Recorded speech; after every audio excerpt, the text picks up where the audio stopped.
Graça e paz, pessoal! Eu sou Pedro. Eu sou Thalita. E seja bem-vindo para mais um Evancast!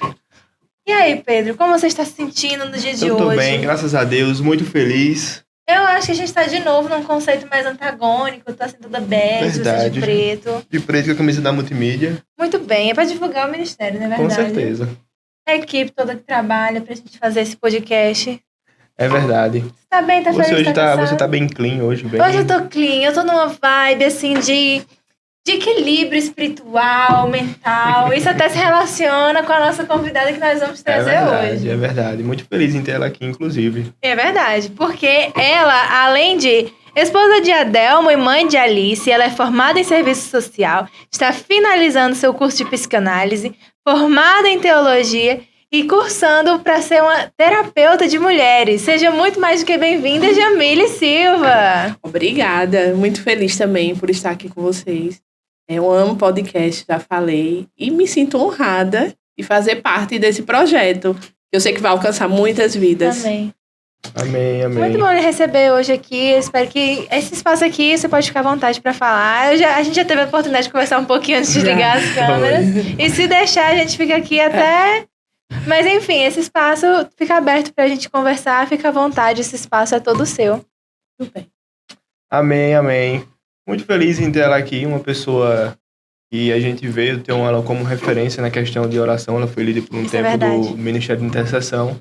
E eu vejo ela e o marido dela, umas pessoas fervorosas, com muito poder de Deus, muita unção, e tem uma referência minha em questão de oração, em questão de busca ao Senhor. Amém. A oração é o que nos faz ficar de pé. Amém, é verdade. Por muito tempo mesmo, eu vi vocês como um casal de referência, assim, de oração e poder de Deus. E isso acho que não é da noite pro dia, né? Algo que é construído ao longo do tempo, depois de uma caminhada. E aí a gente queria saber, pra gente já começar nosso papo, como é que foi, então, antes de se tornar uma profeta e mulher de Deus, como é que foi o início dessa jornada, seu encontro com Jesus? A gente queria conhecer um pouco dessa história. Thalita, minha história fazem 20 anos que eu me converti, é muito tempo. Eu me converti, eu tinha 19 anos, muito jovem, mais jovem do que vocês que estão aqui hoje, né? E foi no auge da vida, realmente, desses momentos que a gente tem, de sair muito, né, de aproveitar muito alguns momentos entre amigos e tudo. Porém, eu já namorava há algum tempo com o meu atual esposo hoje. E nessa história de futebol, né, Pedro? Ele sempre gostou muito de jogar. As pessoas convidavam ele para visitar a igreja. E ele era tanto convidado para visitar a igreja que um dia a gente ficou com vergonha e resolveu vir. Tem aquele convite que eu vou domingo, eu vou sábado, eu vou tal dia. E aí um dia ele disse, Jamila, a gente não pode ir para outro lugar hoje, nós vamos para a igreja, porque eu prometi que iria para a igreja. E aí nós começamos a visitar a igreja. E visitamos por alguns meses e eu vi que Deus estava trabalhando na vida dele e na minha também. Porém, eu sempre digo que ele sempre foi muito mais sincero. Ele é um homem em chamas, cheio do Espírito Santo, ele é. Até hoje ele é assim. E aí ele se converteu e depois de uma semana eu me converti, com 19 anos. Só que eu costumo dizer que eu não era uma pessoa firme, né? E é a verdade, eu de fato não era uma pessoa firme. E aí nesse processo de conversão, nós nos convertemos, nos batizamos, ele sempre foi muito sincero na fé dele. E eu sempre fui uma pessoa meio lá, meio cá, né? Metade da vida era totalmente mundana e metade eu estava na igreja, aquele crente domingueiro. Ele trabalhava fora e por conta disso ele não me cobrava tanto isso. Ele não influenciou tanto porque ele trabalhava fora e a gente se via poucas vezes, mesmo namorando. Mas aconteceu algo comigo que eu disse que nesse dia foi o dia que eu me converti. Esse é o meu maior testemunho de vida. Eu já estava casada, tinha 26 anos, 7 anos depois da minha conversão. Eu tinha um problema de saúde, eu tinha um mioma, e era assim, era uma coisa grave, porque a localização dele era difícil. E se eu fizesse cirurgia, corria o risco de eu não poder engravidar. Mas a cirurgia era uma opção na época. E aí, o que foi que aconteceu? A minha médica da época me recomendou uma medicação de alto custo, eu fiz um tratamento, era até pelo governo do estado, ia para Salvador.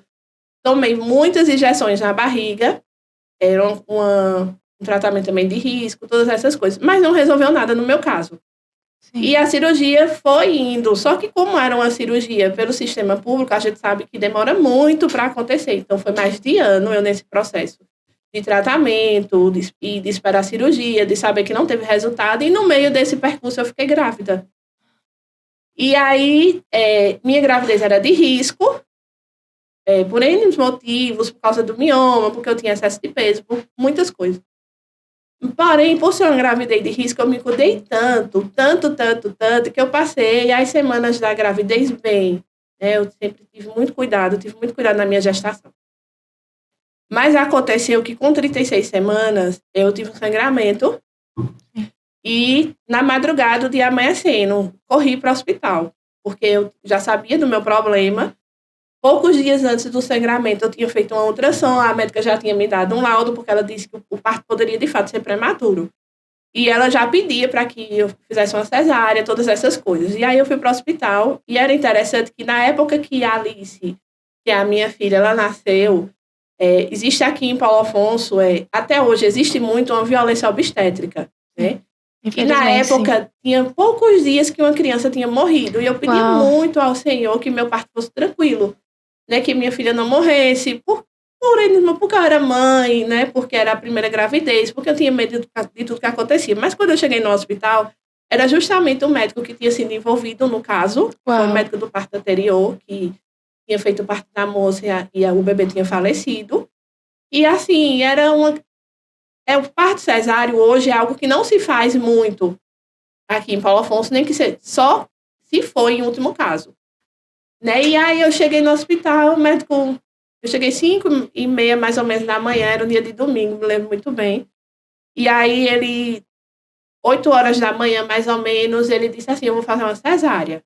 Estava grávida de 36 semanas. Sim. Ele disse, eu vou fazer uma cesárea, porque ele pegou os meus exames e ele viu o que tinha lá. Tá certo. 8h45 eu fui para a sala de parto. E aí na sala de parto, ele dá anestesia, eu comecei a perceber que existia uma agitação. Eu fui anestesiada, mas eu percebi uma agitação na sala de parto. E aí eu comecei a passar mal, a sentir ânsia de vômito.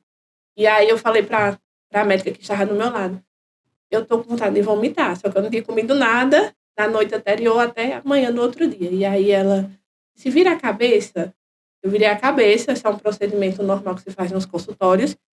E aí eu virei a cabeça, e eu lembro quando eu virei a cabeça, a última frase que eu ouvia muito eles falar, eles mandavam chamar outra pessoa, outro médico, para ajudar. E eu ouvi o médico falar assim, nós vamos entubar. E aí eu não ouvi mais nada. Uau. Eu entrei na sala de cirurgia 8h45 da manhã, mais ou menos, e quando eu acordei, ia dar 2 horas da tarde do parto de Alice. Estava numa sala que se chama, essas salas que se levam no pós-cirúrgico, e eu estava lá. E quando eu acordei, minha pressão estava 9/6, eu sou muito consciente de tudo que aconteceu. Tinha 2 enfermeiros comigo, e um dos enfermeiros, e eu só falava a mesma coisa, cadê minha filha? Cadê a minha filha? E ele dizia assim, sua filha tá no berçário. Sua filha ela tá no berçário, tá tudo bem. Só que eu achava que ela tinha morrido no dia. Eu acho que ela morreu e ninguém quer me contar. E aí eu disse, cadê sua filha? Cadê minha filha? Cadê minha filha? E ele dizia assim, ela tá bem. Ele era bem brincalhão, rapaz.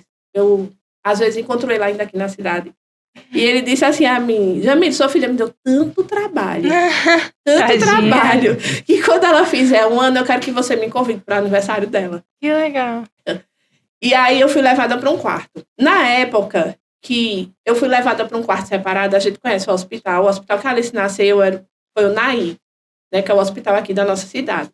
Na época, não poderia ter acompanhante, eu não poderia falar, quase 13 anos atrás isso, eu não poderia ter acompanhante, eu ia ficar na enfermaria junto com todas as outras mães. Só que o médico, esse mesmo médico que eu tinha medo dele, ele pediu para que eu fosse colocada em um apartamento, ele me liberou um acompanhante na época, e ele ia me visitar todos os dias. Né? Não só ele, mas toda a equipe de enfermagem. E nessas visitas, eu comecei a entender um pouco do que tinha acontecido. Né? Ele foi me visitar, eu fiquei... É bem difícil você ficar doente. Eu não sei se vocês já passaram por essa experiência. Eu fiquei acamada ao ponto de que eu tomava banho num leito. Sim. Uhum. As pessoas, as enfermeiras... Eu sou uma mulher enorme, eu tenho 1,76 m. E aí eu ficava deitada lá na cama, no pós-parto, por conta de tudo que aconteceu, da cirurgia ter sido muito grande, e elas me davam banho ali no leito. E elas começaram a me visitar e a contar o que tinha acontecido comigo, porque eu passei um bom tempo desacordada. E aí elas contaram que o meu mioma era gigante, ele não tinha... Os exames, eles não mostravam o tamanho real. Os exames diziam que ele tinha 8 centímetros. Caramba. E, na verdade, que já é grande, né? E, na verdade, o mioma, ele pesava mais de 2 quilos. Uau. A Alice nasceu com 2,490 kg. O mioma pesava mais do que ela. Sim. Quando o mioma foi para os laboratórios para fazer a biópsia, meu esposo comprou um kit de mantimentos, aqueles kits que você coloca arroz, feijão, e no pote maior eles colocaram o mioma junto com a substância que eles mandam para que ele fosse analisado. Então, o que é que tem no laudo? O laudo diz que é um mioma gigante.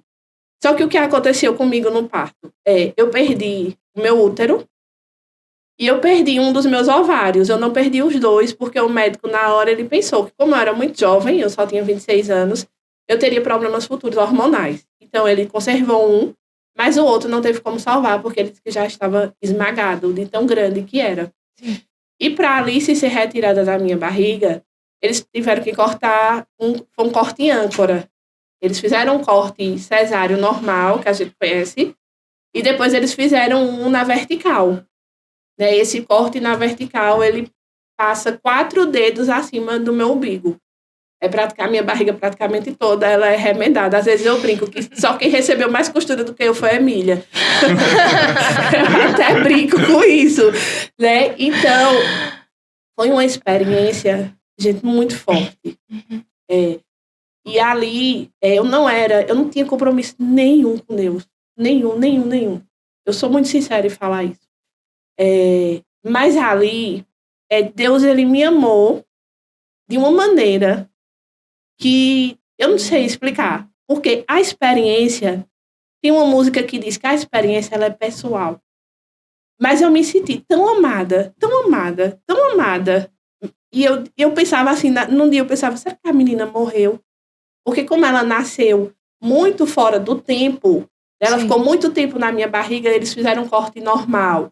E depois eles fizeram um corte na vertical para encontrar ela, porque o mioma tomou toda a parte de baixo da barriga. Sim. E o médico disse que pensou assim, ele falou, eu pensei assim, ela tem vários exames dizendo que ela está grávida. Né? Eu era uma mulher grávida, eu tinha uma barriga grande, eu era uma mulher grávida. Ele disse, não é possível que não tenha uma criança aqui. Por isso que ele cortou a minha barriga daquele jeito. Para achar ela, e ela, na verdade, estava em cima do mioma, já próximo, assim, da costela. E aí eles disseram assim, que quando ele tirou ela estava desacordada já. Porque existe um tempo para se tirar uma criança de dentro da barriga da mãe durante o parto. Sim. E ela passou muito desse tempo de retirada. Então, ela nasceu desacordada já. E aí a enfermeira, ela disse assim, a instrumentista, ela disse que quando pegaram ela disse, eu já estava entubada, e ela disse que falou assim, doutor, a menininha morreu. E aí ela disse que começaram a mexer, a fazer os procedimentos, e a Alice voltou. Né? Só que nisso, quando eles saíram às pressas com a criança para a incubadora, estava minha mãe esperando na antessala. E aí minha mãe achou que a menina tinha morrido. E ela disse que ninguém parava para falar nada. Quando eles voltaram para a sala, ela começou a perguntar por mim, a quem passava. Uma disse que eu tinha morrido. E ficou todas essas histórias. E aí, quando eu fui pro quarto, eu acho que a menina morreu e eles não querem me contar. E aí acontece algo muito interessante. Como eu saí da sala, que eu retornei, né? Voltei à minha consciência, 1h pouca da tarde. No hospital aqui, a gente recebe visita às 2h, às 14 horas. E às 14 horas, meu esposo foi me ver. E aí eu perguntei para ele, cadê ela? Porque eu não podia ver ela. Eu estava no leito e ela estava na incubadora. E ele só chorava. Ele foi quem mais sofreu na história toda. Né? E aí ele disse, não, ele falou, ela tá viva e ela tá na incubadora. Só que eu achava que ele também estava mentindo. Eu não sei quantos de vocês já ouviram isso, mas a gente que é de interior, existe uma cultura que diz que a mulher de resguardo, ela não pode passar por nenhuma forte emoção, porque ela pode enlouquecer. Já ouviu isso? Já. Minha avó falava isso, gente, demais. Né? E eu, do dia que eu tive a menina, eu achei que era isso a verdade da minha vida. Que eu não poderia saber se não ia enlouquecer. Né? E aí eu achava, como ele chorava muito, eu achava que ele estava mentindo, que estava todo mundo mentindo para mim. Mas depois chegou a pastora, né? Eles foram minha segunda visita. E quando a pastora chegou, a primeira coisa que ela falou, ela disse assim, eu vi a Alice, ela tá na incubadora, e ela falou que ela era cabeluda e que ela se mexia muito. Aí eu disse, ela tá viva. Né? Eu pensei, poxa, ela tá viva, eu não posso ver, mas ela tá viva. E aí aconteceram muitas coisas. A gente mudou o nome dela por conta disso. O nome dela ia ser Ana. Ana Alice. Só que as enfermeiras chamavam ela de Vitória no hospital. Essa menina é uma Vitória, essa menina é uma vitoriosa. Muda o nome dela e elas me pediram para mudar o nome dela. E aí eu vou chorar. Elas me pediram para mudar o nome dela, e aí eu mudei o nome dela. Eu coloquei o nome dela Alice Vitória por conta disso, porque as enfermeiras chamavam ela de Vitória, o médico chamava ela de Vitória. E aí ficamos, né, alguns dias internados, porque ela era um bebê prematuro, pequenininha, né, encolhidinha. Ela ficava desse tamanho, porque era a posição que ela ficava na barriga bem encolhidinha, porque ela dividia a barriga com algo muito grande. E eu fiquei lá no hospital durante esses 5 dias, me recuperei muito bem. Né? Dentro do possível, né, gente? Eu me recuperei bem. E aí eu me converti. Naquele dia, eu me converti. Um dia que eu olhei para ela, eu olhei para mim, eu olhei para ele, eu disse, Deus, não que eu não acreditasse que o Senhor existe, porém eu não acreditava que Deus me amava. A gente atrela muito o amor de Deus ao amor das pessoas. E naquele dia eu entendi que Deus, ele me amava, que Deus me salvou, que Deus... É interessante, não faz sentido. Hoje eu sei, porque eu estudei teologia, né? Como vocês falaram, assim, hoje eu sou uma mulher muito experiente no Senhor.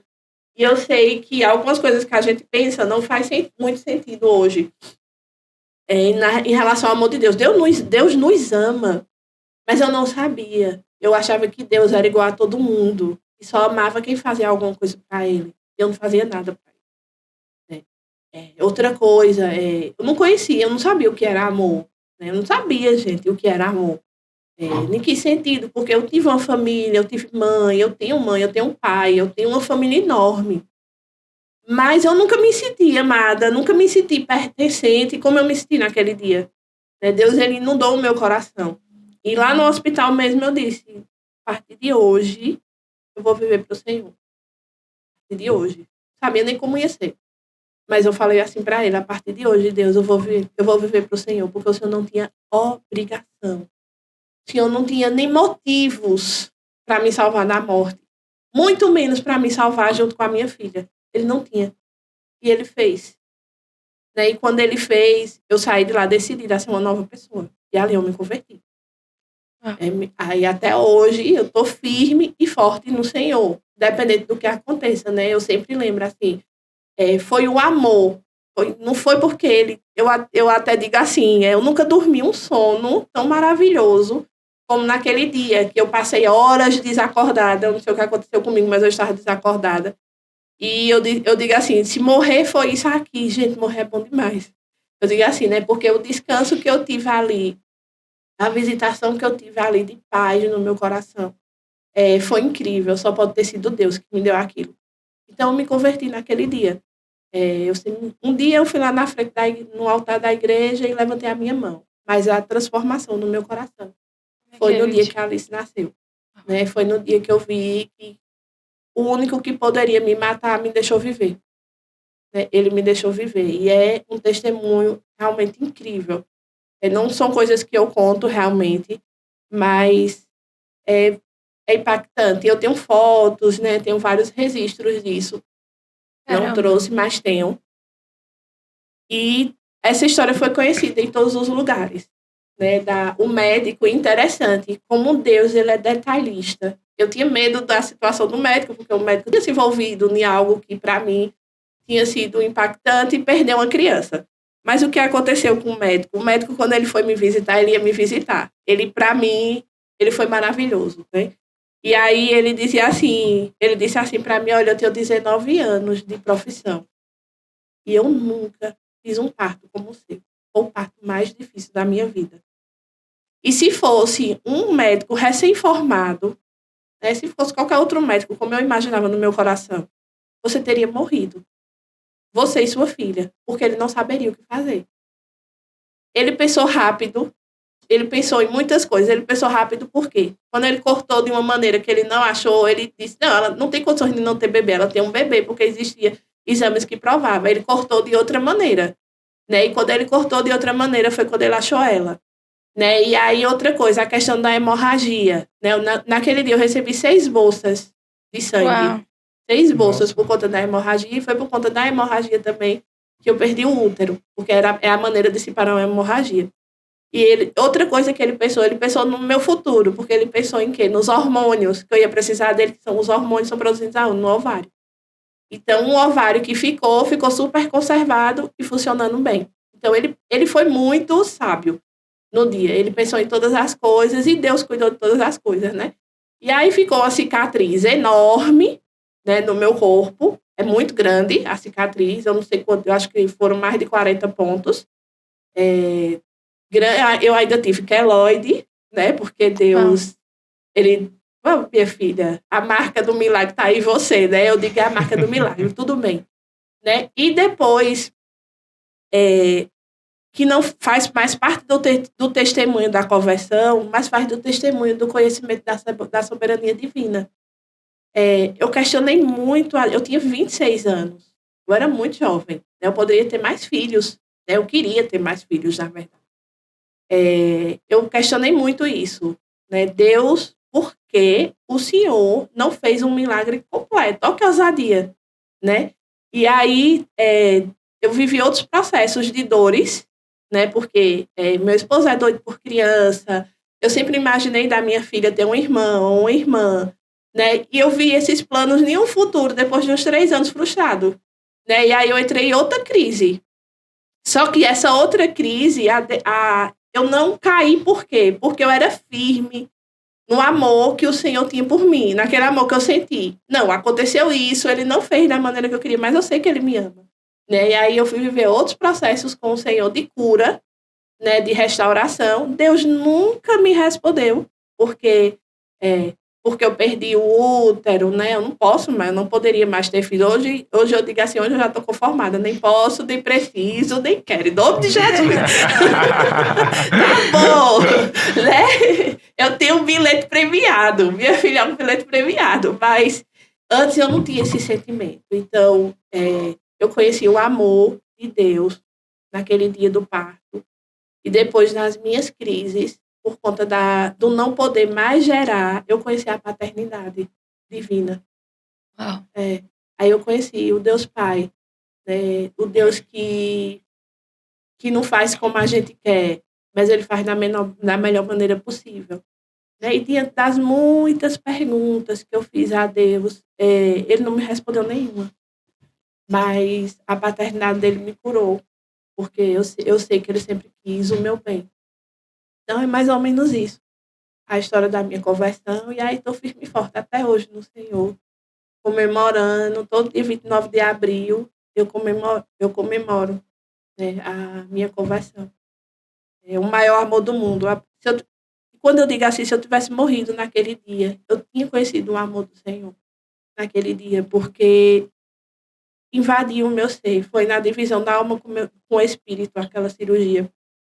E eu digo assim, Deus, eu conheci o teu amor ali. E eu teria ido feliz, porque eu ia sabendo que o Senhor tinha me amado. Alguém no mundo tinha me amado e quem me amou foi o Senhor. É isso. Tem um salmo que diz que o amor do Senhor é melhor que a vida. Caramba. Tem um salmo que diz isso. O amor do Senhor é melhor do que a vida. E eu tenho certeza disso. O amor de Deus é melhor do que a vida. Mas Ele quer que a gente viva, né? Com certeza. E aí eu tô vivendo. E abundância e felicidade. Meu Deus. Eu acho que foram muitos pontos que você trouxe, mas principalmente a questão de que você falou que iria, a partir daquele momento, mesmo sem saber como, viver para Deus. Porque, no final das contas, esse é o sentido de estar vivo. Não se tem sentido a gente viver se não for para viver a vontade e o direcionamento de Deus. E a gente viver a vida que Cristo tem pra gente, né? Exatamente. Viver uma vida transformada, não mais uma vida egoísta aí para nós, porque não tem sentido. E a gente precisa viver a vida que o Senhor planejou. E é muito mais prazeroso, às vezes difícil, mas muito maior e muito melhor. E eu, de verdade, aí que você falar muito, eu vou começar a chorar aqui, mas eu me senti muito impactada por esse testemunho. Também. Que incrível. Eu pensei em trazer as fotos para vocês, mas eu me sinto mal quando eu vejo. Além de ser feio, é uma coisa assim bem grande,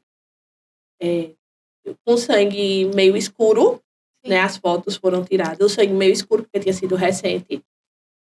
Eu não sei, não é todo mundo que tem estômago para ver algumas coisas. Eu, por exemplo, eu não tenho. Quando eu penso que aquilo foi tirado de dentro de mim, meu Deus, como foi que isso aconteceu? O exame não viu. Eu fiz vários exames. Eu era acompanhada numa gravidez de risco. Então, a gravidez de risco ela é muito bem acompanhada. E eu fui muito bem acompanhada. Mas os exames não detectaram aquilo. Mas, enfim, tá lá em casa, né? E eu sempre guardo, né? E, às vezes, até a marca no corpo. Eu às vezes falo, eu vou fazer uma cirurgia de retirada de pele para que eu possa tirar essas marcas, porque a marca realmente é muito grande. Né? E como eu tive queloide, a marca ficou mais ou menos um dedo. Sim. Né? E aí, às vezes eu falo, mas eu nem tenho coragem, por conta da situação que eu passei na cirurgia mesmo, eu tenho medo de morrer. A verdade é essa, né? A gente fica com trauma, a gente vai falar sobre essas coisas lá na frente. E, às vezes, o meu esposo diz assim, não se incomode com isso, porque isso é a marca de que Deus te tirou da morte. Né? E quando eu fui revirar, que vocês me convidaram, eu fui revirar as minhas coisas no sentido de procurar algo que eu tinha perdido lá em casa, eu achei as fotos, e eu olhei as fotos, a foto tá até dentro de um envelope, para que eu não abra e veja ela, entendeu? E aí eu peguei a foto e eu fui olhar a foto. E eu fui ministrada no meu coração pelo Espírito Santo. E hoje... que antes, qual era a sensação que eu tinha? Que eu fui tocada, né? Mas hoje, Deus me tocou de uma maneira muito dolorosa. Mas hoje eu já vejo diferente. Hoje eu vejo que eu fui liberta.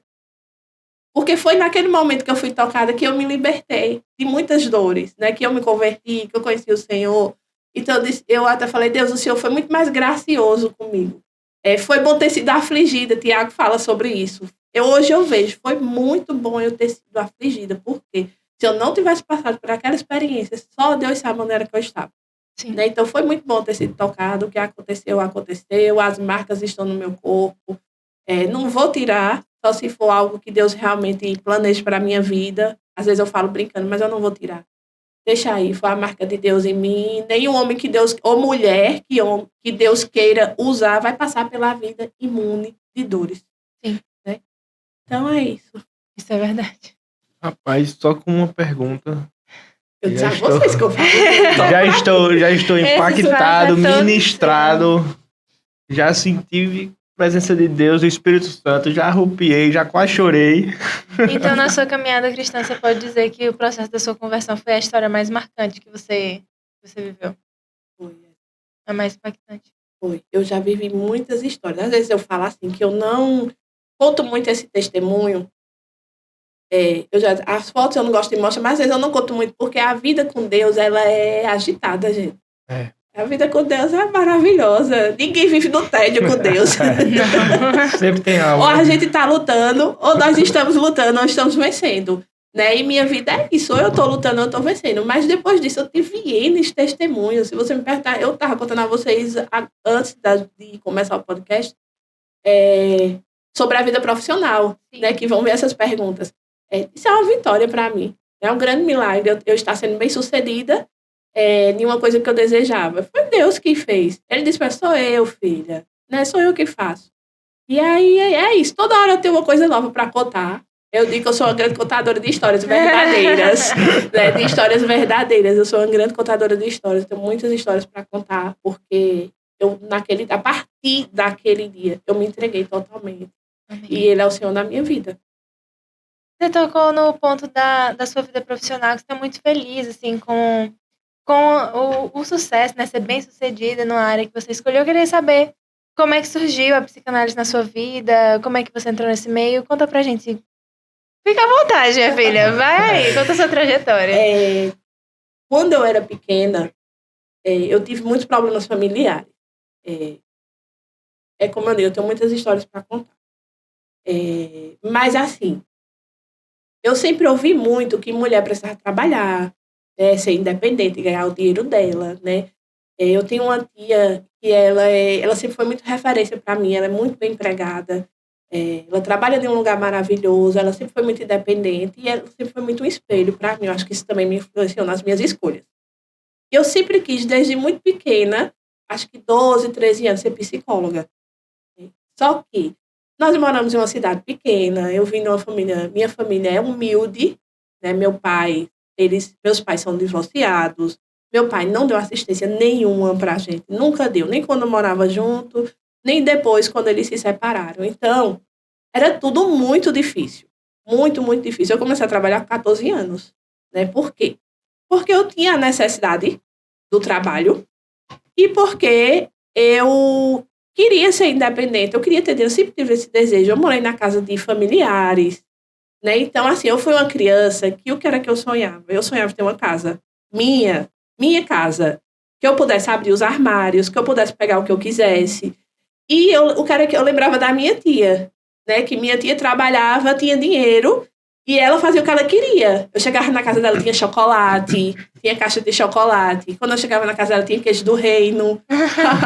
Então, eu achava que... Você vê que interessante, né? Eu cresci achando que eu precisava ter uma vida profissional bem-sucedida para que eu tivesse liberdade de vida, né? Para que eu pudesse ter a minha casa, não morar na casa de ninguém. Né? É difícil você morar na casa das outras pessoas, mesmo que aquelas outras pessoas sejam seus familiares. Então, é difícil. E aí, eu sempre quis ser psicóloga, porém, aqui na cidade não tinha. Né? Eu me formei eu terminei o 2º grau, na verdade, muito novinha. E aqui na cidade não tinha um curso de psicologia.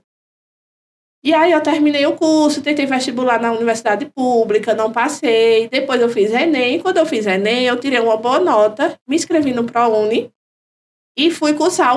Eu pensava em cursar, não por opção, por vocação, porém, por necessidade de ter um diploma e de ter uma carreira. Eu pensava em fazer pedagogia ou fazer serviço social, que era o que era acessível para mim naquela época.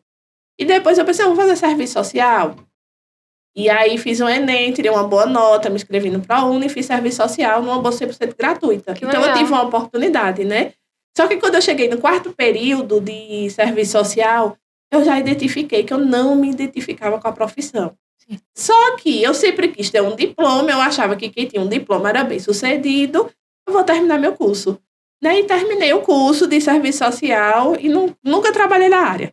Né? Eu deixo isso bem claro, eu nunca trabalhei na área, eu já trabalhei no social, na Secretaria de Desenvolvimento Social do município, porém eu não era assistente social. Sim. Via o serviço assim, porque era inserida dentro daquele contexto. E aí, eu passei mais de 4 anos trabalhando no social, não como assistente, mas no social como visitadora. E aí, depois eu decidi dar vazão ao meu sonho de psicologia ou de psicanálise. E aí, voltei a buscar os cursos, né? Agora já tem aqui no município e tudo, só que é muito caro, né? É muito caro. E aí, eu não queria fazer um financiamento Porque eu vou ter que pagar depois, eu não sei como a vida profissional não é fácil, eu já experimentei ter o diploma e tudo. Assim, eu não queria fazer um financiamento, pagar todos os meses, eu não podia pagar aquele valor todos os meses. E também eu não poderia mais me inscrever no ProUni ou em qualquer outro sistema de bolsa, só se fosse a bolsa 50%, e mesmo assim ainda seria caro para mim. E aí eu comecei como eu gosto muito de internet, eu consumo muita informação, essa é a verdade, eu consumo muita informação, seja jornal, seja lá o que for. Eu comecei a ver que existia um curso de psicanálise, né, e vi uma pessoa que era referência na área, que era uma mulher cristã, e aí comecei, vou fazer esse curso, né, só que eu não tinha a autorização de Deus, eu vou dizer assim, para fazer esse curso, porque é um curso complicado. Para a gente que é cristão, envolve muitas coisas, né? Psicanálise, psicologia, você vai mexer nessa área, são muitas teorias, são muitos estudos, muitas coisas que fogem muito da nossa fé. E aí Deus falava para mim, não, não, não, e eu, tá bom, deixa quieto. E aí quando foi um dia, o Senhor, tá pronta, vá. Eu já vi pessoas se desviarem do caminho do Senhor depois da faculdade, né? E aí eu acho que foi esse cuidado que Deus teve comigo. E aí, quando Deus está pronta, né, eu não podia, na mesma situação do curso de psicologia, mas aí eu conheci a psicanálise e disse, eu vou fazer, e depois eu faço psicologia quando eu começar a trabalhar novamente. E aí, comecei a fazer psicanálise, e existe mais história de milagre nos meus cursos, no curso de psicanálise, na verdade. Comecei a fazer e eu me apaixonei, literalmente. Eu amei o curso de psicanálise, né, ao ponto de tirar a psicologia da minha mente. Eu gostei muito do curso de psicanálise, me esforcei muito, muito. Era um curso também particular, me esforcei muito para pagar o curso de psicanálise. Mas aí me apaixonei ao ponto de fazer terapia, como eu já contei, né? Fazendo terapia, fazendo mentoria, fazendo todo o acompanhamento para um desenvolvimento cognitivo. Eu disse assim, eu vou me inscrever no vestibular de psicologia. E aí a minha mentora disse, por quê? Porque eu vejo você tão apaixonada, eu vejo você tão bem. E aí eu fui me perguntar por quê, né? E era só para ter mais um diploma, que é algo que eu não preciso, né? Preciso, gente. A verdade é essa. E aí eu disse, eu tô pensando, né? Mas se for da vontade do Senhor, eu entro para psicologia também, eu acredito que eu ia aumentar muito a minha visão, ia ampliar a minha visão, mas só se for da vontade do Senhor. Mas como surgiu? Surgiu de um sonho de criança, né? De ter uma profissão, de entrar nessa área da mente, que eu gosto muito, e surgiu dos meus relacionamentos com as minhas amigas. Legal. Também. Por quê? Mas eu vi que depois, eu vejo que não foram só elas, era eu também, eu tinha essa necessidade. Eu tinha amigas, na verdade, eu sempre fui muito boa no ouvir. Sempre ouvi muito. Ouvir não é só eu chegar aqui e começar a falar e você me ouvir, não é isso, né? E hoje as pessoas não ouvem, elas só falam. Né? Então, eu sempre fui uma boa ouvinte, na vida mesmo. E as pessoas, às vezes, me procuravam para... Eu era uma boa ouvinte, Pedro, e depois, com a oração, eu aprendi, sabe o quê? Que a gente que guarda segredo é fiel, né?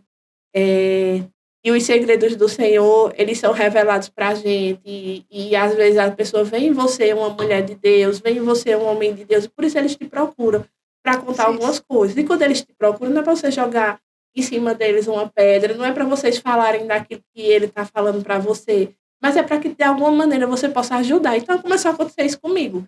As meninas começaram a me procurar para ficar me contando histórias da vida delas, os dilemas delas. E eu já estava muito envolvida no social, e no social tem muito psicólogo, né? Nos CRAs, CREAS, nas secretarias tem muito psicólogo. E tem uns que são umas bênçãos. Se o CRP bater na porta. E aí, minha amiga foi para uma psicóloga. Nossa. E a psicóloga, inclusive bem conhecida na cidade, e a psicóloga mandou ela se divorciar.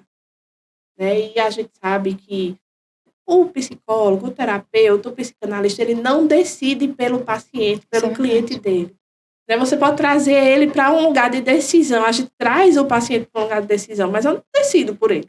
Eu nem sabia disso ainda, mas quando ela me contou, eu disse, sério? Ela te falou isso? Ela disse, falou.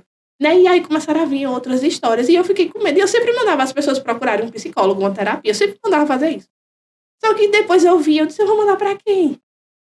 se vai chegar uma mulher lá com um problema no casamento e ela vai dizer, se separe, como se sua família fosse descartável, né? Como se uma história que você construiu de 20, 30 anos de casamento, filhos, patrimônio, como se você pudesse rasgar no meio e fingir que estava tudo bem e essa seja a solução para a sua vida, né? E aí eu comecei a me incomodar muito com isso. E teve outro caso, que era uma amiga, uma pessoa muito querida, que eu gosto muito, que ela era divorciada e ela se casou novamente. E ela se casou com uma pessoa que era exatamente o mesmo perfil do ex-marido dela. E depois eles se divorciaram e tudo, e eu não entendia aquilo. E muitas vezes ela conversava comigo, eu era confidente dela, e ela falava, e eu falava, amiga, tem certeza? Tem certeza? Tenho. Não, mas vamos orar? Né? Vou perguntar a Deus e não sei o quê. Eu não sei se ela fazia isso, né? Eu não sei. Eu sei que depois, assim, ela teve muitos problemas ao ponto de se divorciar. E aí, depois do divórcio dela, eu me senti culpada. Porque muitas vezes ela me procurou para conversar comigo e eu falava assim para ela, vamos orar? Vamos orar? E eu orava por ela, mas eu sei lá se ela orava, né? Eu sei lá qual era o sentimento que ela nutria dentro do coração dela, o que era que ela passava na verdade. E eu entendi que existem pessoas que precisam de oração, mas precisam de cuidados profissionais com a situação dela. E eu entendi também que eu não deveria mandar essas amigas para algumas psicólogas que quando chegasse lá ia mandar elas fazerem uma besteira. Que é totalmente fora da linha do evangelho. Né? Por mais que eu não leve a Bíblia para dentro do meu consultório, eu também não levo, gente, os padrões mundanos de hoje para dentro do consultório. A gente precisa ter um atendimento que seja técnico, que seja ético, né? E aí eu disse, rapaz, eu lembro muito do pastor. O pastor disse, quando você vê um problema, você é a solução para ele. Eu disse, pronto, chegou a hora de eu ser a solução para os meus problemas, para os problemas das minhas amigas e para os meus. E aí, quando eu comecei a estudar psicanálise, eu vi que eu não tinha senso de pertencimento, por exemplo, porque eu saí da minha casa, quando minha mãe se divorciou, nós morávamos em Salvador. Eu tinha menos de 12 anos, eu era uma criança, ainda era pequena. Minha mãe veio passar o Natal em Paulo Afonso com uma mala, eu me lembro da mala dela até hoje, uma mala daquelas antigas de couro, daquele filme O Auto da Compadecida, daquelas malas antigas de nordestino que pega pau de arara. Mãe pegou uma mala grande, nós três, pegou na mão, veio para Paulo Afonso passar o Natal e nunca mais ela voltou. Nunca mais ela voltou. Eu não entendo a coragem que ela teve até hoje, né? Acho que ela passou uma situação tão difícil que ela teve essa coragem de fazer isso. Então, a gente foi morar na casa de outras pessoas, né? Depois a gente foi morar de aluguel, depois ela foi morar numa casa cedida, a casa foi vendida. Então, a gente sempre ficou para lá e para cá, entendeu, Pedro? A gente não tinha lugar. Eu não tinha mais lugar, porque quando eu era criança que eu morava em Salvador, eu tinha lugar. Quando eu vim para Paulo Afonso, eu não tinha mais lugar, eu tive lugar depois que eu casei. Aí eu tive lugar. Né? Mas eu carreguei isso para minha vida adulta. Né? E eu descobri depois do curso de psicanálise, porque eu não me sentia pertencente a tribo nenhuma. Eu não me sentia pertencente à igreja, por exemplo, mesmo amando o Senhor, mas eu não conseguia me sentir pertencente à igreja, ao contexto dos irmãos. Né? Eu não tinha isso em mim. Hoje eu tenho. Né? Hoje eu tenho isso. Eu me curei disso. Eu achei o meu problema e eu me curei desse problema. Então, foi assim que a psicanálise entrou. Foi querendo ajudar as amigas e, no fim, ajudando as amigas e me ajudando. E aí, depois eu decidi, como eu já tinha uma direção muito clara, né, como elas já me procuravam, aí não, agora eu vou tentar me aprofundar na área de mulheres, no mundo feminino. E aí foi quando eu comecei, que ainda estou fazendo, uma especialidade, né, uma especialização em mulheres para trabalhar com elas. E foi assim. Você literalmente adiantou a minha próxima dúvida, que foi muito interessante conhecer sua jornada, porque tem vários pontos, né? Tipo, além da gente precisar entender as necessidades das pessoas profissionais, tem pessoas que precisam de ajuda profissional, mas tem pessoas que precisam de ajuda espiritual. E tem pessoas que precisam de ajuda espiritual, mas também precisam da profissional. Isso. E se não for uma pessoa que está naquela realidade de entender os dois mundos, às vezes ela não vai entender que as pessoas têm essas duas áreas que precisam ser tratadas. Se uma pessoa que está só no espiritual, às vezes por ignorância, por falta de conhecimento, vai achar que ela não precisa de ajuda e precisa. E às vezes se for uma pessoa que está só na área profissional, vai achar que a pessoa não precisa cuidar de ser espiritual, mas a pessoa também é espírita. A gente também precisa ter cuidado com essas áreas. A gente tem que cuidar de todas as áreas da vida. E que bom que você não só viu o problema, mas se levantou como uma solução para o problema, para ser um desenvolvimento global do ser humano. A gente não pode deixar tratar uma área e a outra não, porque a gente fica com aqueles buracos. E existem muitas coisas que a gente precisa de pessoas capacitadas, de pessoas com uma visão cristã, pessoas com princípios que vão de encontro com os nossos, que vão entender melhor a nossa realidade para nos auxiliar da maneira mais adequada. Isso não é também sobre ignorar os problemas das pessoas ou reduzi-los, mas é alguém que está num contexto que vai entender melhor as necessidades daquela pessoa. E como é essencial que a gente tenha pessoas inseridas nesse contexto que vão entender melhor as necessidades das pessoas, não vão diminuir as necessidades delas, não vão diminuir a fé das pessoas ou não vão diminuir os problemas que elas têm. Alguém que tem uma visão completa, assim, da situação, muito, muito bom, de verdade. É isso, ela viu o problema e se orou a Deus, não orou como a oração do pessoal, Deus, tem esse problema aqui, envia alguém aí pra resolver que tá o problema aí. Mas não, ela envia-me ao meu coleguinha. Eis-me aqui, envia-me a mim e largou tudo e hoje tá vivendo um momento incrível na sua vida, né? Eu juntei as duas coisas, né, Pedro? Isso é muito bom, porque as pessoas precisam ser respeitadas nas suas crenças. O que é que eu vejo hoje? Que os cristãos, eles, na verdade, nós somos alvos, né, de tudo, né? Porque as pessoas acham que... Eu vejo o cristão sendo muito atacado, a mulher cristã é muito atacada. Gente, não é pecado, não é errado você querer conservar o seu casamento, você querer melhorar a sua vida, sabe?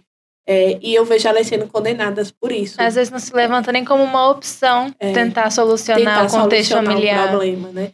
E é isso que eu digo, não se destrói uma vida, que um casamento, gente, é uma vida que você constrói junto. Eu sou casada há 15 anos, né? E não é só questão de sentimento. São muitas que são os filhos. Mas você não pode ficar casada por causa dos seus filhos. Não, mas a gente precisa se dar a oportunidade de consertar aquilo que está quebrado. Se você compra um carro hoje e seu carro quebra, você joga fora. Não, tem que consertar. O seu casamento é mais valioso do que um carro. Né? Então a gente precisa tentar. Isso, lógico, que eu não estou falando de violência. Sim, exatamente. Lógico que eu não estou falando de violência. Mas hoje, as pessoas, por falta de paciência... né? Porque meu marido deixa a toalha molhada em cima da cama, porque minha mulher gasta demais no cartão de crédito, né? Então, são casos e casos.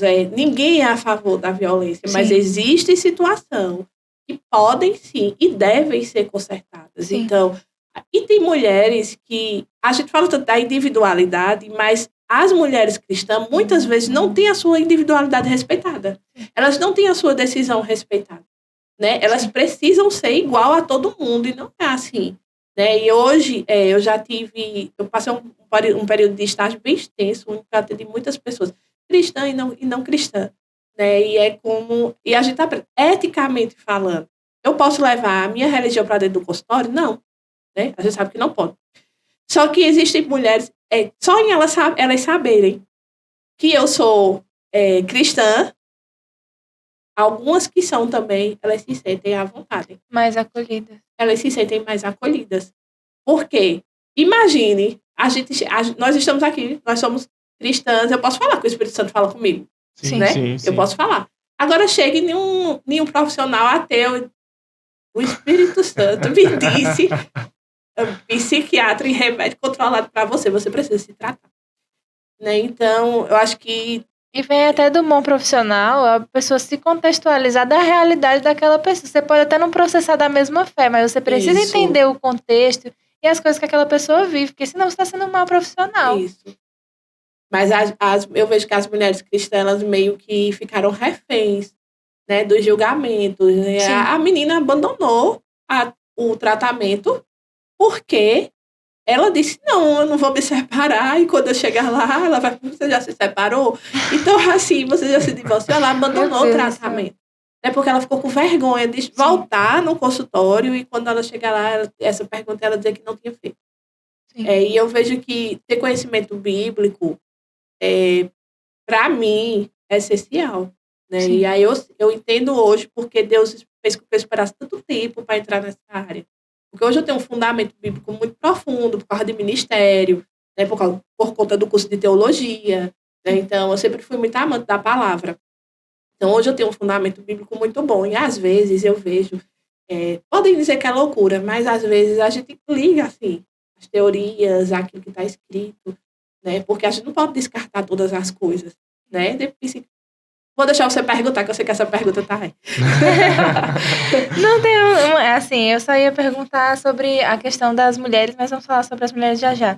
Eu acho interessante você trazer a questão de que a gente liga muito a Bíblia e com teorias da psicologia, porque vamos trazer para o nosso contexto cristão. Nós cremos em Deus. Nós cremos que Deus criou todas as coisas. Eu não posso, eu não vou, eu não quero ignorar o fato de que eu acredito que meu Deus criou todas as coisas. A gente crê que Deus, ele sabe de todas as coisas também. Deus não é maluco. Ele não fez um universo assim, todas as coisas na natureza. E vamos falar, sei lá, de biologia. Tudo se encaixa, tudo funciona de uma determinada forma. A gente não vai ver teorias da mente, sobre como os seres humanos se relacionam, e várias coisas. A gente não vai ver as teorias e não vai imaginar a forma como Deus trabalha também. Porque Deus, ele não fez o ser humano assim avulso também. O Senhor criou o ser humano, o Senhor sabe, o Senhor nos direcionou, nos deu um manual, nos deu a Bíblia pra gente direcionar a nossa vida. E todos os fundamentos e direções que ele nos dá são as opções mais saudáveis. Não existe uma regra, um direcionamento de Deus que seja para nosso mal ou para o nosso prejuízo. Tudo aqui, todas as direções e ordens de Deus nunca são simplesmente por maldade ou não faça. Tudo tem um direcionamento do que é mais saudável. O que é mais saudável para o nosso corpo também, mas para a nossa mente. A forma como o Senhor nos direciona para os nossos relacionamentos, se a gente for viver um caráter e uma vida social, comunitária, cristã, vai ser muito mais saudável. Todos os princípios a que Deus nos direciona, eles vão nos trazer mais saúde, mais paz, mais alegria, mais todas essas outras coisas. E não tem como a gente ignorar os direcionamentos de Deus. A gente vai ver as nossas vontades naturais e elas vão muito de encontro com o que Deus nos direciona a fazer. Mas se a gente fizer aquilo que Deus nos direciona a fazer, aquilo que a Bíblia nos mostra para fazer, a gente vai sim viver uma vida mais leve, uma vida mais saudável. É muito interessante quando a gente junta esses dois mundos, o mundo cristão e o mundo da psicologia e da mente, porque a gente vê que faz sentido. Para mim, eu não vejo qualquer tipo de ciência, porque muitas vezes as pessoas colocam ciência contra a fé, e de verdade, eu não entendo, de verdade mesmo, como as pessoas acham que ciência é qualquer tipo de ciência, todas as áreas. É um contraponto da fé, porque, gente, literalmente, eu vejo na ciência a minha fé se comprovando.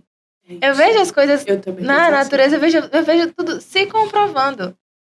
Sabe, os direcionamentos de Deus, tudo que Deus fez na natureza e no mundo e nas pessoas, eu vejo sendo comprovado através da ciência. Então, não é uma questão de você tentar ligar água e óleo.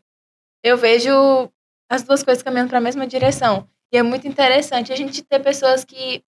eu já tinha até falado sobre isso em um outro podcast, sobre a gente ter pessoas cristãs de referência em todas as áreas. Isso, é essencial, porque a gente precisa ter pessoas que estão ali para viver dentro dos direcionamentos de Deus e sendo referência, sendo bons no que estão fazendo. A gente precisa dessas pessoas em todas as áreas. Sim, eu pensei muito assim, para quem eu vou enviar as minhas amigas, né, que eu não posso atender as minhas amigas, mas eu conheci outras pessoas, né, outras mulheres cristãs que também estão se dedicando a isso. Então, assim, é um mundo que está se abrindo hoje dentro das igrejas, né? E eu disse, mas quando chegar para mim uma pessoa, eu não vou só dizer para ela, ore, eu acredito na oração, eu creio, mas você precisa orar, gente. Você precisa se relacionar. Tem gente que tem uma fé mais firme, outras não. Né? Então, e eu entendo hoje que existem vários transtornos, né, várias dificuldades, né? Eu carreguei uma bagagem muito grande de vida, né? Eu contei algumas coisas aqui já para você, já soltei algumas coisas que não tinha condições de eu crescer e ser uma adulta mentalmente saudável, né? Essa é a verdade, né? Uma criança que saiu de casa com uma mala achando que ia voltar com 15 dias, né? Que morou na casa dos parentes que vendia bala e eu não podia pegar uma bala, que teve que trabalhar aos 14 anos, né, que teve uma experiência de quase morte quando engravidei, que depois fui frustrada quando tentei aumentar a minha família, que muitas vezes tive muitos problemas no trabalho, porque assim, e sonhei ter uma vida profissional bem sucedida e nunca consegui. Então, assim, é uma mala tão cheia de coisa, de tantas marcas, de tantos traumas, né? Da infância até a vida adulta, até a vida jovem, né? Antes de conhecer o Senhor, eu não teria como ser uma pessoa mentalmente saudável, né? E hoje a gente encontra muitos irmãos adoecidos. Essa é a verdade. Sim. Líderes adoecidos, irmãos adoecidos, porque eles têm uma história de vida que eles Jesus é meu psicólogo. Gente, às vezes a gente ora, né? Às vezes nós estamos orando, a gente não espera nem Deus falar. E às vezes Deus não fala. A verdade é essa. Sim. Você ora pela fé, né? E aí você, não, eu acredito que Deus cura tudo, né? E cura todos, mas nem todos nós temos a disposição de buscar o ponto de sermos curados. Nem todos nós temos. E aí é onde entra a medicina, né? Porque a ciência, né? Você está com um problema no coração, você está com a pressão alta, o que você faz? Vou no médico, vou tomar um remedinho para regular a minha pressão. Você está com ansiedade, você, por um acaso, está depressivo. Às vezes, por um problema até hormonal. Vou orar. Eu estou com ansiedade, eu vou orar, mas existe um remédio para a ansiedade, existe uma terapia para a ansiedade. Existe direcionamentos que vai tratar a sua ansiedade. Né? Existe um medicamento que vai tratar a sua depressão. E a igreja precisa entender isso hoje. Né? Para que a gente tenha qualidade de vida, a gente consiga alcançar algumas coisas em Deus que a gente não alcança, porque mentalmente nós somos adoecidos.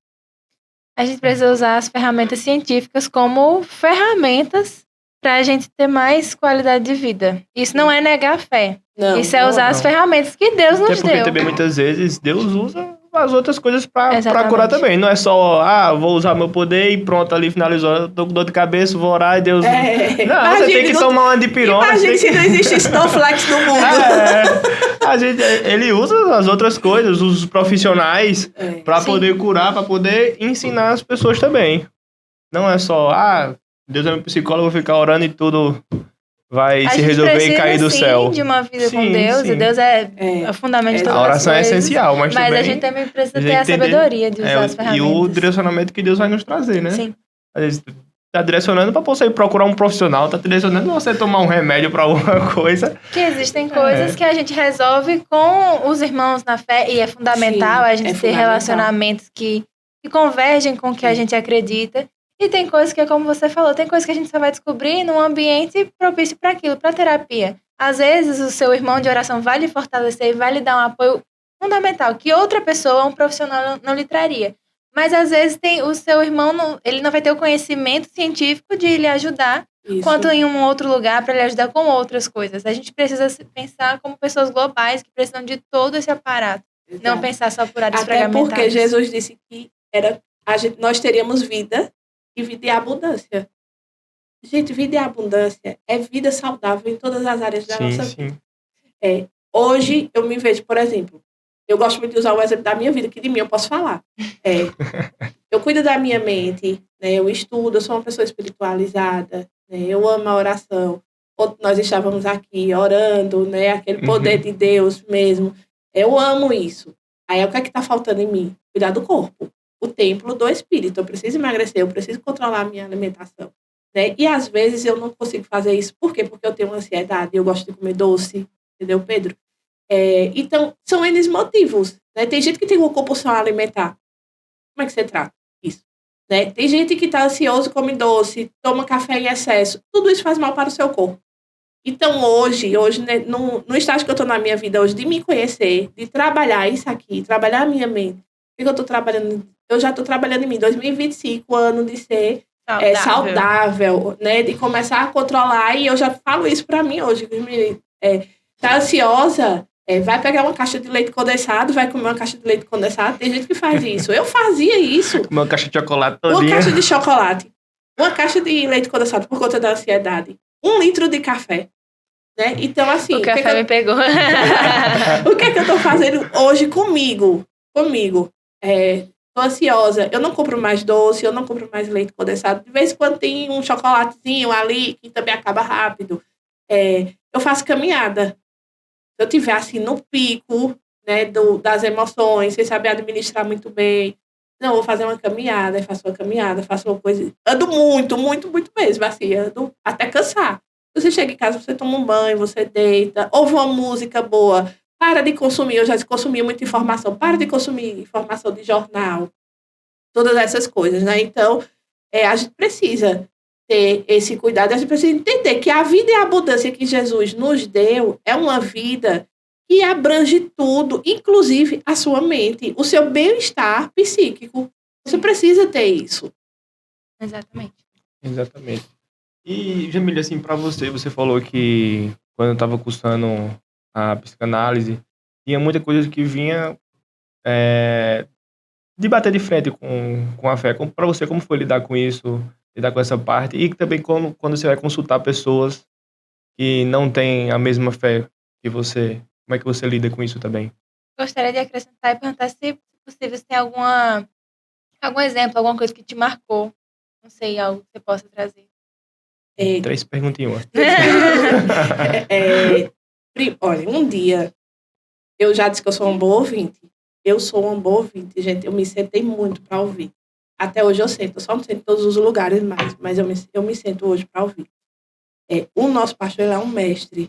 Vocês sabem, ele já gravou um podcast aqui. Eu fui aluna dele do curso de teologia. Quando eu fui líder do Ministério de Intercessão, no primeiro ano, eu fui para um seminário em Salvador com alguns pastores de outro estado. E eu fui. E eu lembro que quando eu fui, o pastor disse assim, existem muitas denominações, muitas doutrinas, a gente sabe disso. Nós somos batistas. E eu me considero batista mesmo. Não tenho outra linha para mim, não. É só essa mesmo. E aí, quando eu fui para esse seminário, eu lembro que ele me deu um conselho. Ele disse assim, Jamile, vá, coma carne, coma peixe e retenha aquilo que é bom. E eu levei isso para a minha vida. Eu não levei isso só para o seminário que eu fui de intercessão. Porque a intercessão, às vezes, ela se torna mística. Então, eu levei isso para a minha vida. Eu entendi o que o pastor quis dizer, porque como eu estava envolvida naquilo, eu sei que existe um misticismo na oração e na intercessão. E eu, sendo batista, eu nunca aceitei muito isso, firmada na palavra e tudo. E aí ele me disse, eu levei isso para a minha vida, Pedro. Em todos os sentidos. No estudo, então você vai, coma carne, coma peixe, mas retenha só o que é bom para você. E isso é a ciência na psicologia, na psicanálise. E aí eu tive um privilégio. Deus preparou para mim um curso que a maioria é cristã. O meu curso ele é online, na verdade. O meu curso foi online e quando é uma turma muito grande, tem as aulas ao vivo, mas maioria cristã. Aquelas que não são cristãs, elas creem, porém não são praticantes, E também existe isso. Então, eu não tive essas dificuldades. Agora, quando você vai ler, é muita loucura. Quando você vai ler o material e tudo. Mas eu me sinto tão firmada na palavra de Deus. Assim, esse conselho invadiu tanto o meu coração. E o que é que eu faço? Eu retenho só o que é bom. Thalita, entendeu? Só o que é bom. Porque eu entendo que a ciência é boa. Eu entendo que a teoria toda não pode ser descartada. Existem coisas boas. Freud, quando ele fala do inconsciente, eu me vi muitas coisas no meu inconsciente. Quando eu aprendi sobre o inconsciente, eu trouxe para a minha vida. Porque eu não tinha senso de pertencimento. Porque aquilo me incomodava, mas não existia uma resposta para mim. E eu entendi, depois que eu aprendi sobre a teoria dele do inconsciente, que é algo de muito forte que ele fala na teoria do curso de psicanálise, a gente trabalhar o inconsciente das pessoas, eu encontrei lá as minhas respostas. Então, o que é que eu faço hoje? Eu pego aquelas teorias que eu sei que se encaixa, que tudo se encaixa, porque existem coisas que a gente não precisa levar, que são teóricas. Assim como no curso de serviço social. Eu fiz o curso quando eu fui estagiária. Cadê? Não vou usar isso aqui, não? O que aconteceu com o meu curso? Então, hoje, eu aprendi muito sobre o inconsciente, sobre as técnicas, sobre as perguntas, sobre os manejos, sobre a ética. Então, tudo que foi bom, eu reti. O que não foi, eu deixei só para a prova. E é isso, assim, e outra coisa também que eu trago muito a gente se sente muito incapaz diante eu não sei se eu não fugi da resposta, que vocês queriam.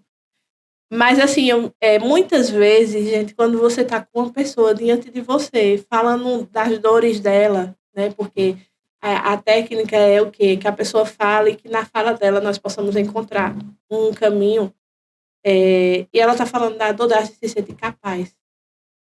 a gente se sente pequeno, a gente se sente um pouco mal até. E muitas vezes meu Deus, e agora? Daí a pessoa falando, e eu penso, meu Deus, e agora? Meu Deus. Né? A gente, é porque são coisas tão grandiosas, as dores das pessoas. E aí eu não me lembro de Freud, eu me lembro do Espírito Santo. Aí eu digo, Espírito Santo, você ouviu assim que eu estudei, que eu assisti muitas aulas, eu sempre fui uma pessoa muito dedicada, assisti muitas aulas e tudo. Me deu uma direção agora. Porque é meio que você se sente responsável para não deixar aquela pessoa sair da maneira que ela entrou. Verdade. Né? Caramba. E aí Espírito Santo me deu uma direção agora. Aí o Espírito Santo pode lhe responder, Freud. E Freud não, Espírito Santo. E aí ele vai conduzindo, né, as situações. Legal, às vezes eu lembro às vezes ele me faz, pergunta isso para ela. Né? Aí vem uma pergunta na minha mente, aí eu pergunto, aí daquela pergunta a pessoa... É interessante, Pedro, que a pessoa responde, você faz uma pergunta assertiva, a pessoa responde e na resposta dela, a resposta dela mesma é a resposta do problema dela.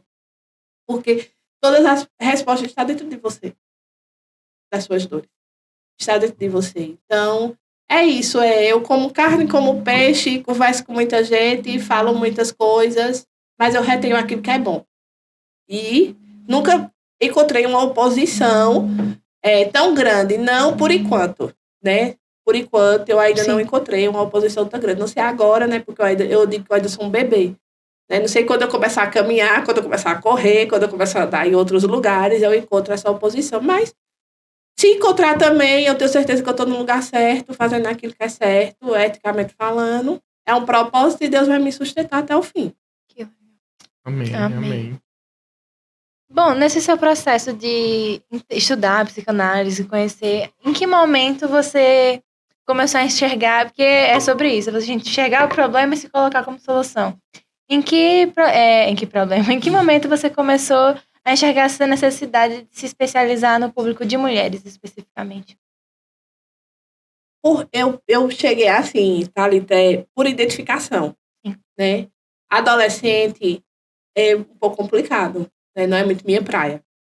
Criança também não. Tem que ter todo um manejo para trabalhar com crianças e adolescentes.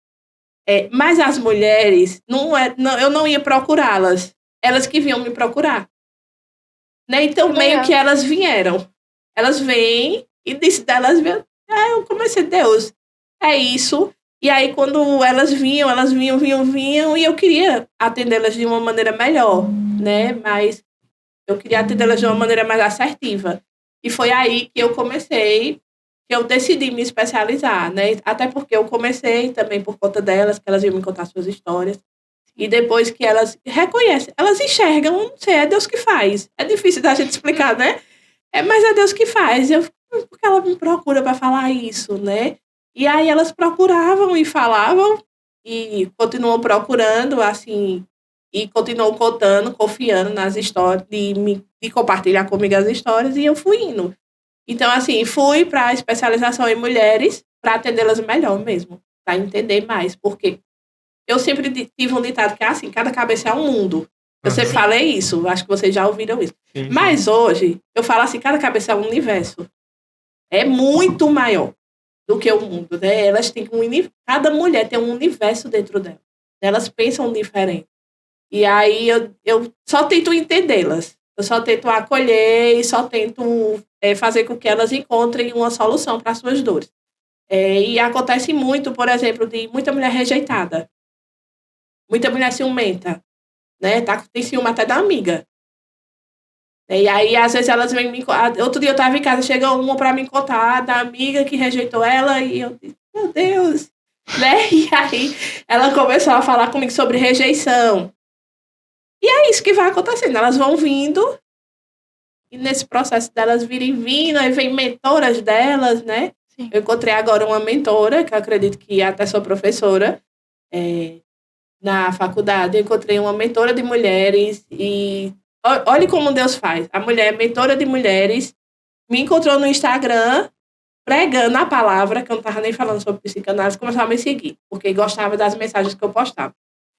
E aí ela fez uma amizade comigo, eu fui fazer acompanhamento com ela, de mentoria, da parte cognitiva e da parte de alta performance também, de desenvolvimento humano. E aí ela me... Jamile, vinha trabalhar comigo? Caramba! As coisas vão acontecendo, entendeu? E aí só pode ser Deus. Sim, porque eu não fui buscar em lugar nenhum. Sim. Eu creio que quando as coisas vêm de Deus e são de Deus, fluem de uma maneira que a gente não precisa fazer esforço, não precisa estar se matando para poder fazer acontecer. A coisa vai acontecer porque Deus quer que a coisa aconteça. Não precisa a gente estar, vou fazer aqui na força do meu braço, na força do meu entendimento, do meu intelecto. Não, a coisa vai acontecer porque Deus quer que aconteça. Então a coisa vai fluir tranquilamente, sem esforço, sem nada, porque Deus vai fazer acontecer. A parte dela de estudar, de se especializar, ela faz a questão de abrir as portas e o fluir das coisas. Vai fazer do seu papel que Deus vai tomando conta. Que nem diz, deu o passo que Deus vai dar o chão pra você, não se preocupe. Literalmente. Caramba. Literalmente. Rapaz, a conversa tá boa. Passou rápido demais. A gente aprendeu muito aqui, só que a gente tá chegando ao nosso fim. Antes de terminar, já quero dizer que eu quero você mais outro episódio aqui, porque a gente tem muita coisa pra falar. Queria saber suas histórias sobre duas perguntas do roteiro, acho. É verdade. Gente. Foi muito bom. Somente duas perguntas a gente usou e rendeu o assunto demais. Meu irmão, a gente tem que marcar um outro episódio, quem sabe na segunda temporada. Não, tá convidada. Que não sei o quê. Eu vamos marcar. Muito bom ele ter aqui. Muito obrigada. Foi maravilhoso a gente poder conversar. É uma pena que a gente está tendo que encerrar nosso papo agora, porque temos que encerrar mesmo, mas já está feito o convite. Vamos já marcar a data da sua próxima. Já vamos marcar a data. Verdade, né? Muito bom. Bom, assim, já estamos caminhando para o fim. Mas antes de tudo, só queria então que você encerrasse deixando um conselho ou para mulheres ou então para profissionais nessa área que tem ali os dois mundos, o mundo da mente e o mundo cristão. Um conselho que você daria para mulheres ou para profissionais que estão tentando entrar nessa área? Pode falar falando para aquela câmera ali, ó. Aquela lá no cantinho, pretinha. Eu daria um conselho para as mulheres. Deus, ele já tem pra gente tudo preparado. Deus quer o melhor para mim e para você. Às vezes, nós não acessamos os planos de Deus para a nossa vida, porque nós não temos capacitação, nem emocional, né? Nem cognitiva, nós não temos conhecimento, nós não trabalhamos o nosso caráter. Nós vivemos as nossas dores. Então, quando nós procuramos a saúde mental, o tratamento da saúde mental, a gente acessa coisas em Deus que já estão lá, porém, nós não conseguimos virar as chaves. Eu gosto muito do versículo de Gálatas 5, 22, que fala dos frutos do Espírito. O fruto do Espírito. E eu vejo muitas pessoas dizerem, Jamila, eu não tenho paciência. Né? Eu tenho amor, mas eu não tenho paciência. Você tem todas as coisas. Só falta você ter equilíbrio emocional para acessar todas essas coisas que o Senhor já preparou para você. Então, existe cura para a sua dor.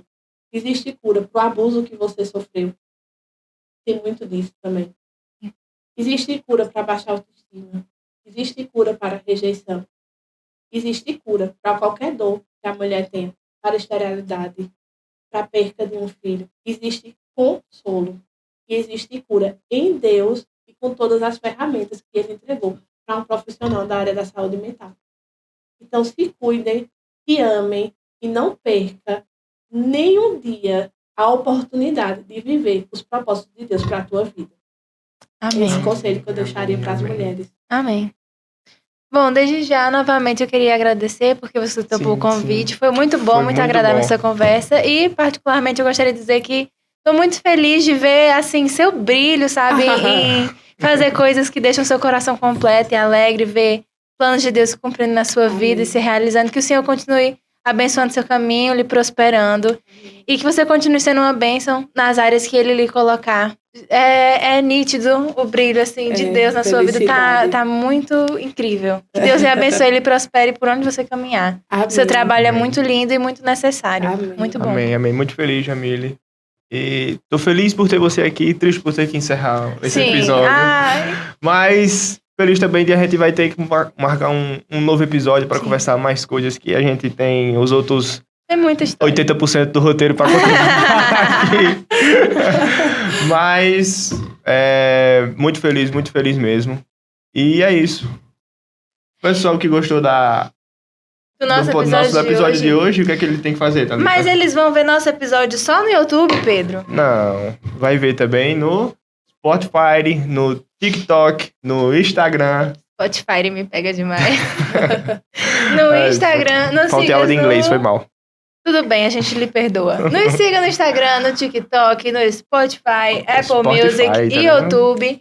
E não se esquece, se inscreve no nosso canal, continua acompanhando nosso conteúdo e não guarda esse conteúdo só pra você. Tem que mandar pra quem, Pedro? Compartilha com todos os seus amigos, famílias, cachorro, gato, periquito, papagaio, todo mundo que tiver um celular, alguma internet, compartilha pra poder assistir também. Porque nossos episódios e todo o conteúdo que a gente produz é muito mais que conteúdo, mas é um conteúdo feito com propósito pra tocar a vida de você e das pessoas que estão ao seu redor. Então, não retenha, compartilha, abençoe a vida de outras pessoas. A gente tá se despedindo.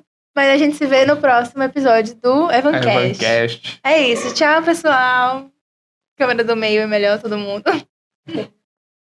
Pera aí, ainda vem aí. Tchau, pessoal.